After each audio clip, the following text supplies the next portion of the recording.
Namaste everybody. This is a message by Valai Kalki, the last incarnation.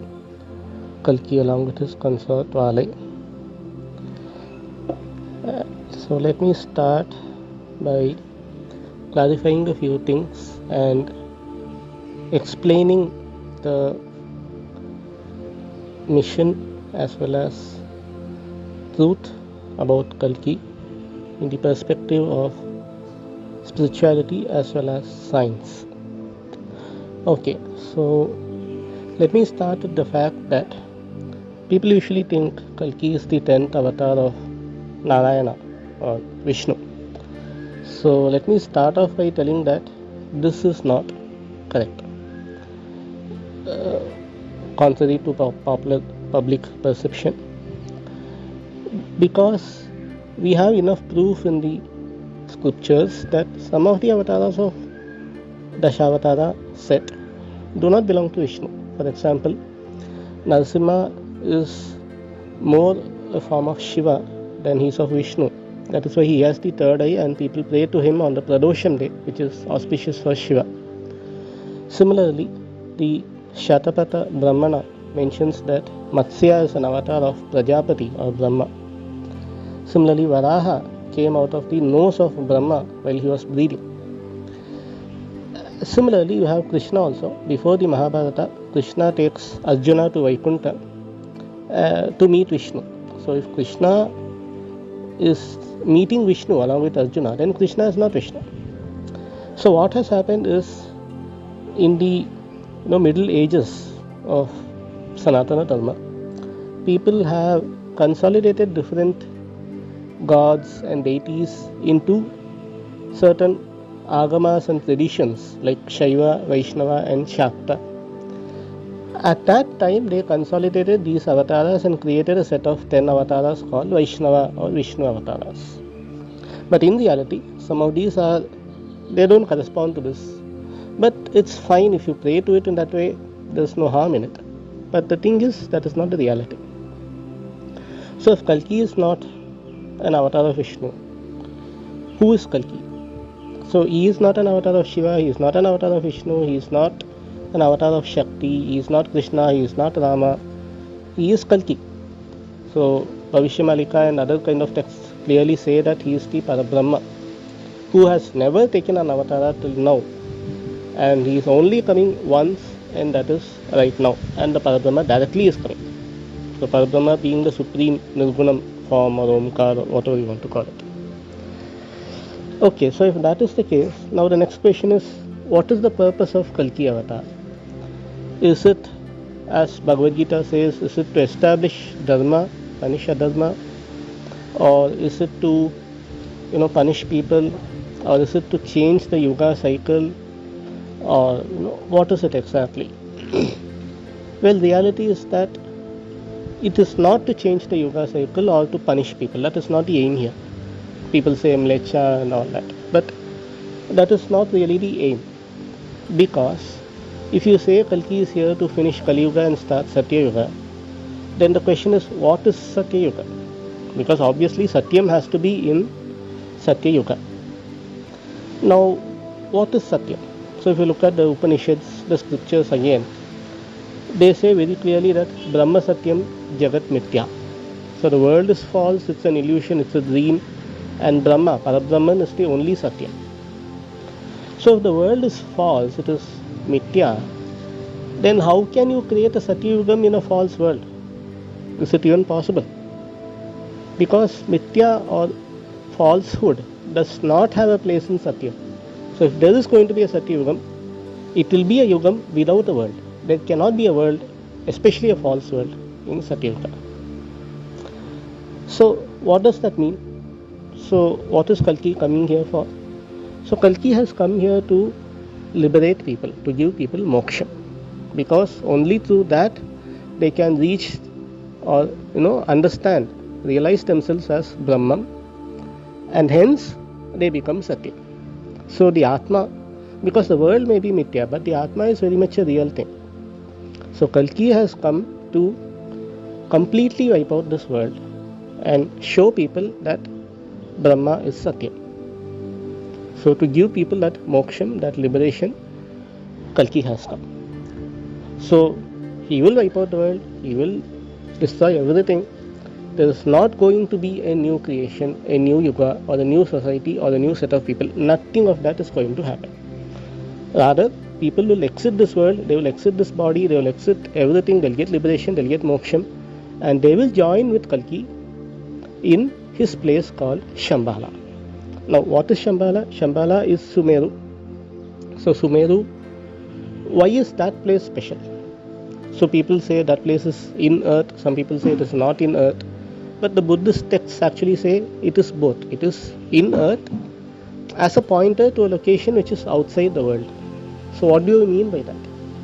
What do you mean by that is that when you say Jagat Mithya, it means that the world is a unreal thing, like a dream.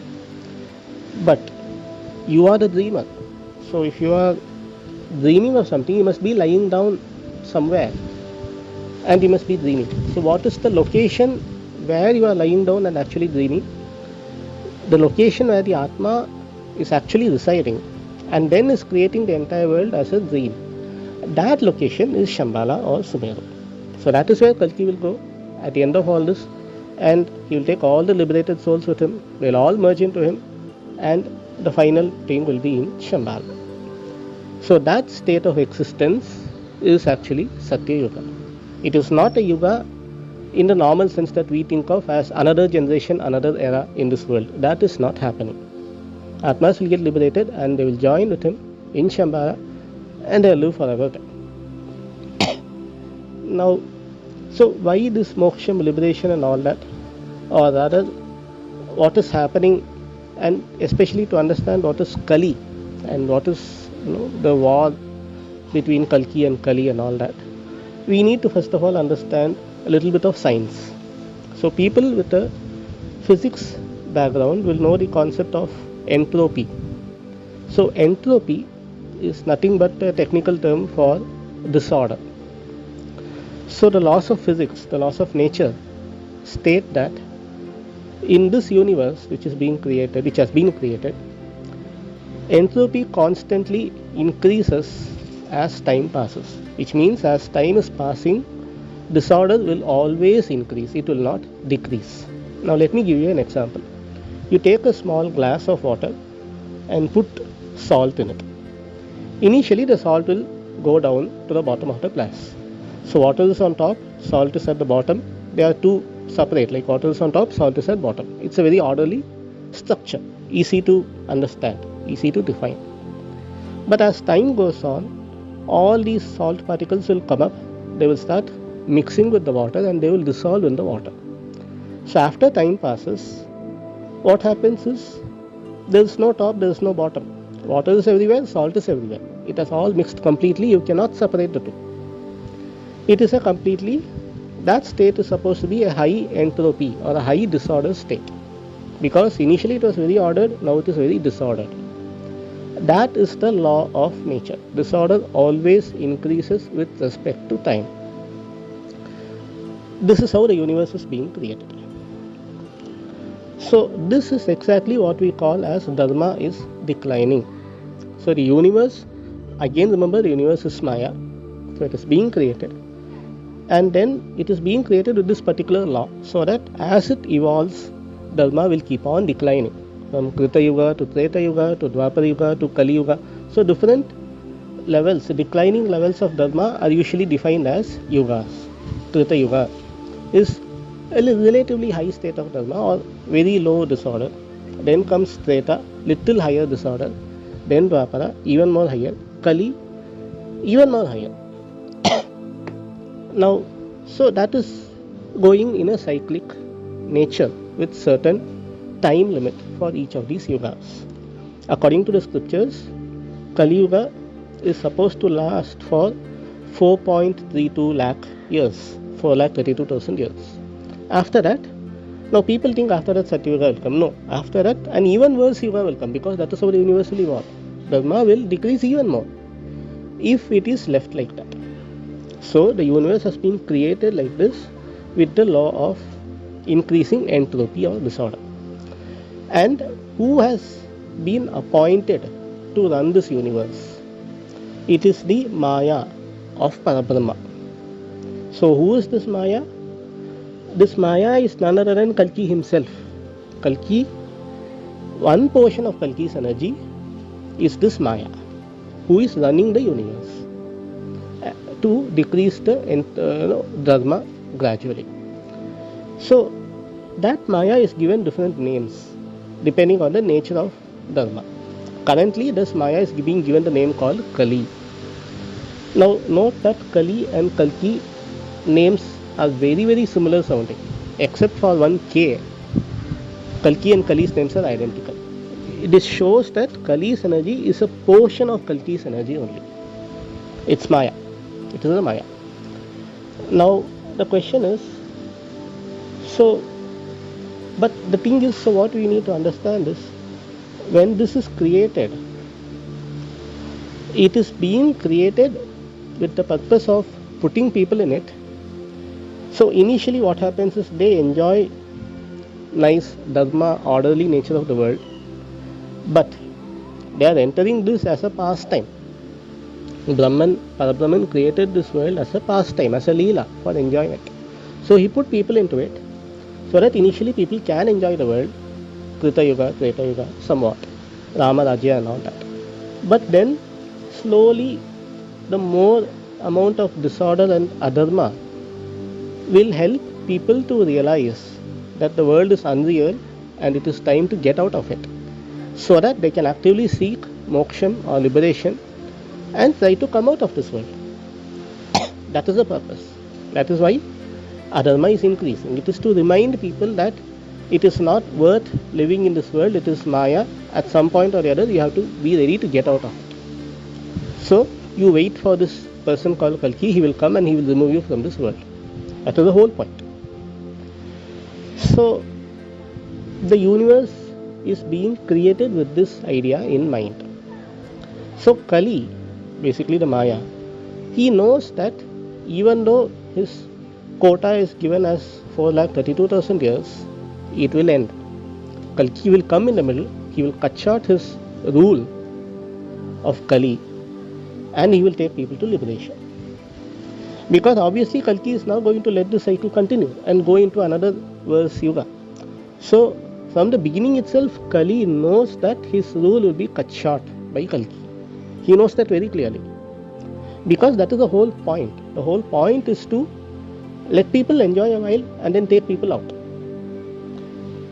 So that is why Kali is very angry with Kalki, to the point that he has done his level best to try and prevent Kalki from getting born. You must remember that Kali is that much powerful because he is the Maya of Kalki himself. So now when Kali tries to prevent the birth of Kalki, Kalki has another plan. So Kalki, the moment Kalki is born as a human, he is immediately infused with the Shakti of his consort, the Parabrahma consort, the consort of Parabrahman. Now nobody knows the consort of Parabrahman, right? Nobody has seen it. So because Parabrahman has not incarnated, so his consort also has not incarnated.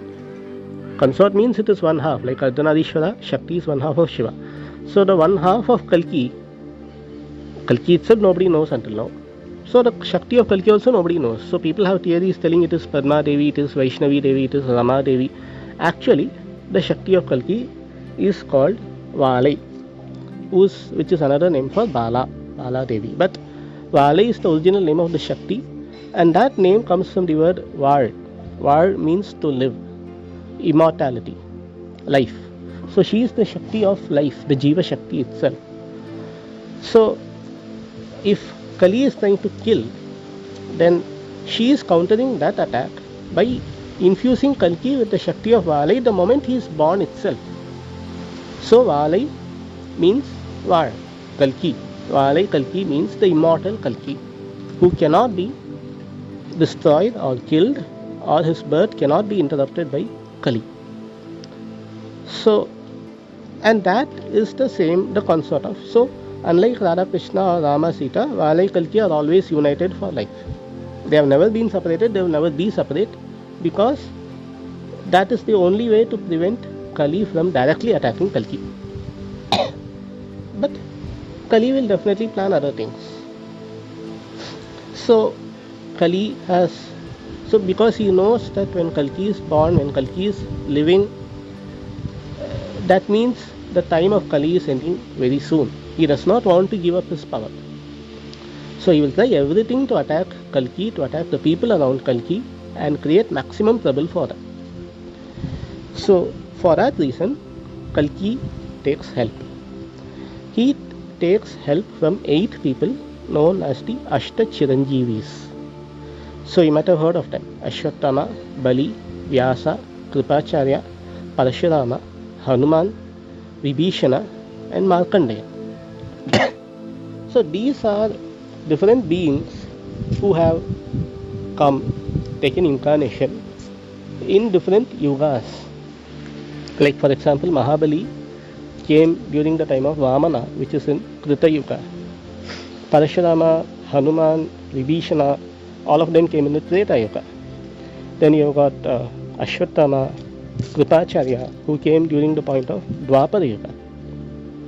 So all these beings are Chiranjeevis, as in they are immortals, they can live, and they have been given the boon to live until Kalki comes so that they can help him. Now, why does Kalki need help? Because first of all, Kalki is not just fighting an asura, but he is fighting against nature itself, the law of entropy itself, and he is trying to break the law of entropy and take people to liberation and satyam. So that is a big fight. He needs help. But also, because of this entropy, the universe has its fundamental nature as chaos. So the nature of chaos is that it is unpredictable. But chaos is not random, it still has, it follows certain laws and all that. But the thing is, you cannot predict it or understand it by just looking at the current situation. To actually understand chaos, you need long-term data, which means only if you look at the system for a long period of time, then you can understand how the system is evolving, how the system might evolve, and what you can do to it. So examples of chaos are, for example, weather. Our weather patterns follow a chaotic system. So that is why it is very difficult to predict the weather accurately. But by looking at long-term data, like year after year after year, the seasons and cyclones and all that, it is somewhat possible to understand how the weather in a particular place may be at a particular time. So for chaos, you need long-term data. So these Chiranjeevis are the long-term data for Kalki, because they have been through the various yugas, the various stages of dharma as it declined throughout the ages. They have been there. So they will guide Kalki. See, if you remember, for example, Rama was not able to kill Ravana, because as and when he was cutting each head of Ravana, another head was growing. But Vibhishana, who was the brother of Ravana, knew the secret, and when he joined the side of Rama, he told him that you need to kill Ravana by attacking his navel and his stomach, the Nabi. After Vibhishana's advice, Rama did that and killed Ravana successfully. So it is the same Vibhishana along with all the other Chiranjeevis who has come here to help Kalki, to guide Kalki, to aid Kalki in his mission. So they have been waiting for Kalki since so many years, and ever since his birth they have been guiding him. Now, along with the Chiranjeevis, the Devi Devatas also have come along with Kalki. So what do you mean by Devi Devatas? Particularly 8 gods. So we usually talk about the 6 gods of Shanmata: Ganapati, Skanda, Shiva, Vishnu, Surya, and Devi. So when I say Devi, of course, the combined form as Durga, Lakshmi, Saraswati is called Devi. So these 6 forms. Apart from that, there are 2 more. One is Nagashakti, which is in the form of Mariamma or Kali, whatever you want to call it. And then there is the Guru, who is in the form of Brahma, Guru Brahma. So totally there are 8 devatas who are here with Kalki to help him. Now both the devatas and the Chiranjeevis are here with Kalki, but they are not here in a human form. Even Vala is not here in a human form. So they are all here as Shaktis, in the form of Shaktis in and around Kalki. Why? Because Kali himself is not in a human form. So it is said that at the end of Dwapara Yuga, Krishna and Arjuna made sure that no more asuras will be incarnated on the earth as humans, because the humans of Kali Yuga do not have the strength to withstand it. So that is why Kali goes to Parikshit and asks him for a residence, a place. So Parikshit initially says you can go to 4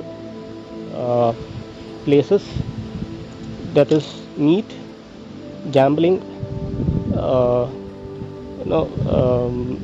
drink, alcohol, and prostitution. So you can settle down in these 4 places.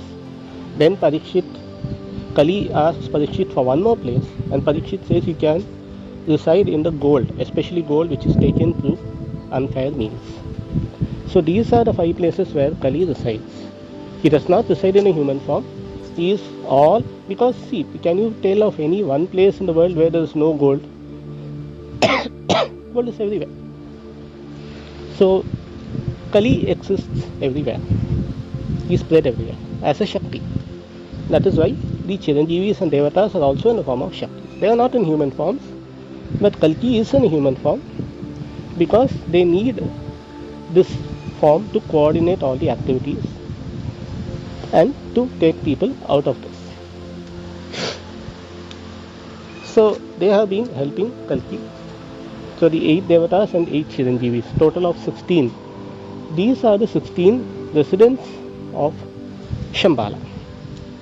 So when everything is finished and everything returns back to Shambhala, these 16 Devatas will be there along with Valai and Kalki in Shambhala, and all the other Atmas also will be there, and they will enjoy their life in Shambhala with absolute liberation.